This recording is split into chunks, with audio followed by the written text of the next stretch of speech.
భయము బాధ ఏదంటే ఈ విశృంఖలత్వం పెరిగిన తర్వాత రాష్ట్రంలో ఓ సిస్టమ్స్కి అలవాటు పడిన వ్యవస్థ పోలీస్ వ్యవస్థ అది గాడి తప్పితే ఎట్లుంటుందనే ఫలితాలు మనం ఏ బీహార్లోనో ఆటవిక రాజ్యాల్లోనూ చూస్తాము. నిరంకుశత్వం ఉన్నప్పుడు ఎమర్జెన్సీ టైంలో చూసాం.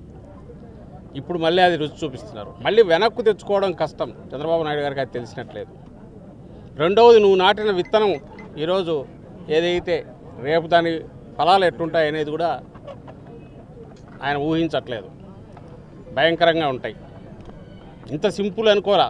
కేసులు పెట్టచ్చు ఎవడి మీదైనా, ఇద్దరు కలిసినా లేదా ఒకరిద్దరు ఫోన్లో మాట్లాడుకున్నా దాన్ని బేస్ చేసుకుని ఒకటి పట్టుకొచ్చి కాళ్ళు ఎరగొట్టి కన్ఫెషన్ రాయించుకుంటే వరుస పెట్టి 10 మందిని జైల్లో తోయచ్చు, హెరాస్ చేయొచ్చు.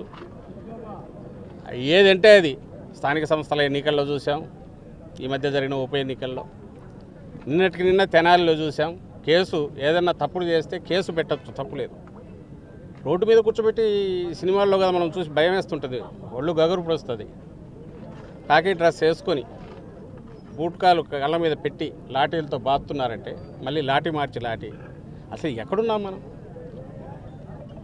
ఇదంతా దేని ఫలితం అంటే ఏడాది క్రితం వచ్చిన వీళ్ళ రెడ్ బుక్ పాలన ఫలితం. నిన్న చూశాను, అసలు ఎక్కడున్నామో కూడా అర్థం కాలే. మీ ఈ జిల్లాలో కావలిలో ఎక్కడో ఏదో స్టేజ్ మీద మొత్తం బట్టలు లేకుండా డ్యాన్స్ చేస్తున్నారు.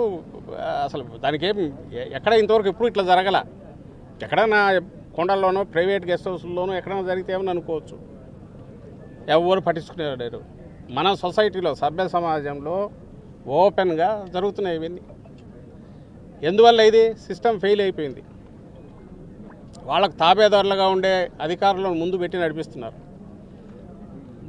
డ్రెస్సులో, కాకి డ్రెస్సులో గూండాయిజం అనేది ఒకప్పుడు అనుకునేవాళ్ళం, అది కళ్ళ ముందు ఇప్పుడు కనపడుతుంది.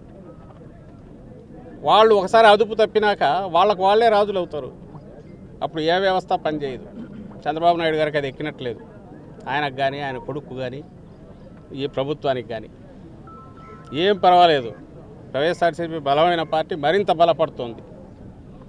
ఈయన ఎంత నొక్కాలని చూస్తే బంతిని గోడ కొడితే ఎట్లా తిరిగి వస్తుందో అంతగా బలపడుతోంది. నేను ఇంతకుముందు అన్నట్టు మా వారి దానికంటే కూడా రాష్ట్రాన్ని ఎటు తీసుకుపోతున్నారు వీళ్ళు.